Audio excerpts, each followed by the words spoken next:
Olá, povo de Deus, terça-feira, 26 de dezembro de 2023, Santo Estevão, protomártir, segundo dia na oitava de Natal.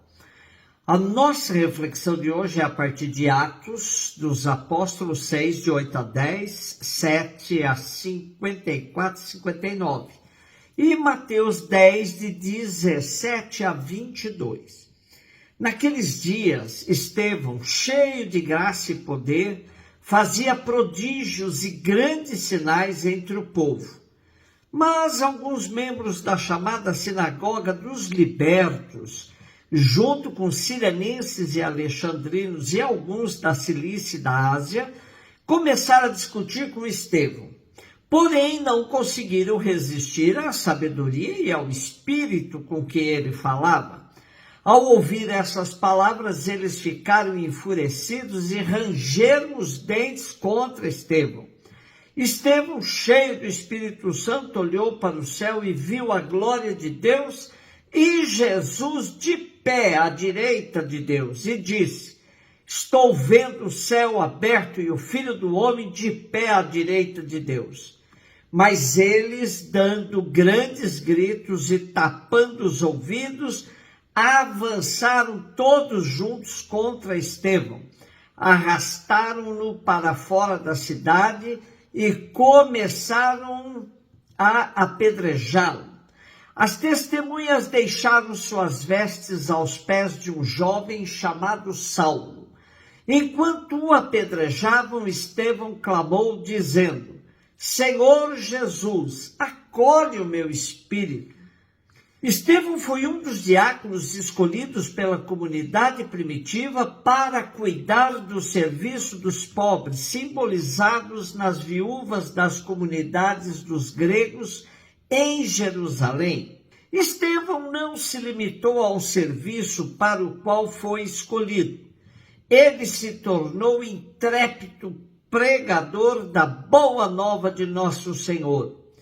Em grego, a palavra testemunha se traduz para nós por martiria. Daí chamarmos Estevão de protomártir, o primeiro a dar a vida por causa do Evangelho.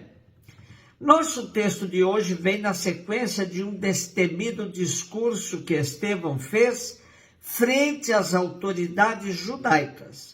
Ele expôs com profunda transparência toda a verdade a respeito de Jesus, inclusive que ele tinha sido crucificado pelas autoridades judaicas.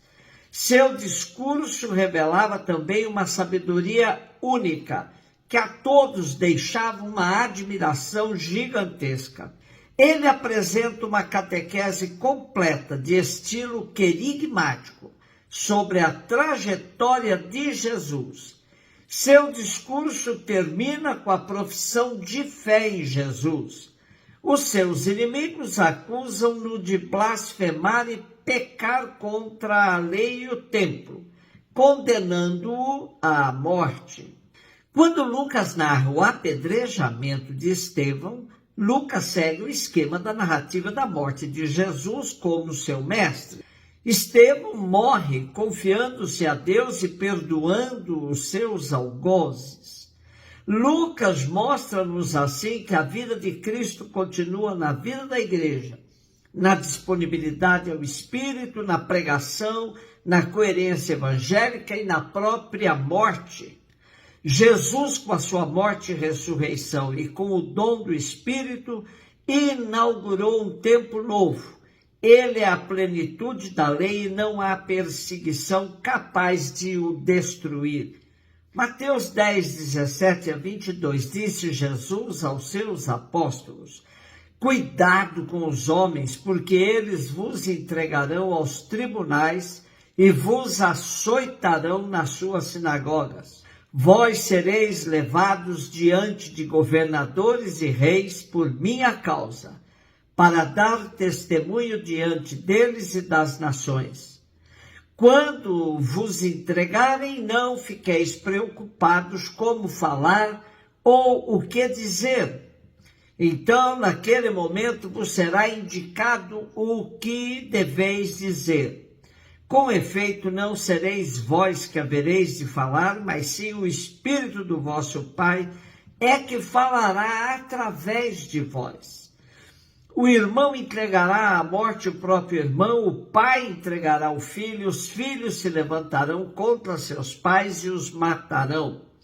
Vós sereis odiados por todos por causa do meu nome, mas quem perseverar até o fim, esse será salvo.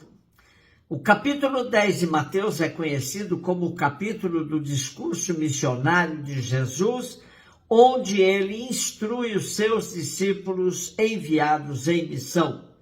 A catequese que Jesus apresenta alguns ensinamentos aos discípulos sobre as provações e sofrimentos que a igreja há de enfrentar ao longo dos tempos.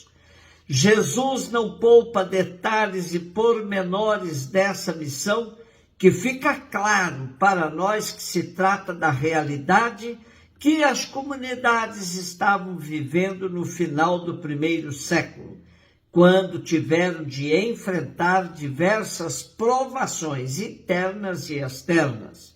O risco de desânimo e enfraquecimento da fé no seu Senhor era grande. Jesus toma medidas para a continuidade de sua missão no tempo e no espaço, antecipando acontecimentos e sinais que a comunidade cristã terá de enfrentar. Queria preparar os discípulos para que não sucumbissem frente ao escândalo da cruz. Era bastante compreensível que os discípulos tivessem medo diante da situação tão hostil, com tantas perseguições e assassinatos. Daí a insistência de Jesus dizendo-lhes: não vos preocupeis. O anúncio corajoso e alegre do Evangelho não pode ser feito por gente assustada e medrosa, muito menos por quem tenta fugir dos conflitos do mundo. Neste contexto vem a promessa do Espírito Santo. O Espírito do vosso Pai é que falará por vós. Graças à coragem e ao destemor dos primeiros é que as comunidades puderam se espalhar de maneira tão forte dentro do Império Romano. É sempre bom voltarmos ao Evangelho e ao testemunho dos primeiros, pois o cristianismo, ao longo de sua história, se acomodou tanto que, na maioria das vezes, mais se parece a um sistema devocional que amansa as consciências do que uma novidade revolucionária trazida por Jesus. Na verdade, muitas vezes nos esquecemos de que somos seguidores de um líder que foi assassinado numa cruz, acusado de subversivo, um sem-teto e fora da lei. A força e a coragem de Jesus, passada aos primeiros cristãos, como Estevão, parece não nos tocar mais. Estamos na oitava de Natal, tempo de refletirmos com sinceridade até onde cremos na encarnação de Jesus. Que o romantismo do Natal não nos esconda a realidade nua e crua daquele que nasceu numa manjedoura entre os animais, cercado pelos pobres e por gente fora do sistema religioso, porque seus conterrâneos e contemporâneos tão religiosos e tão piedosos não o acolheram. Um beijo no seu coração.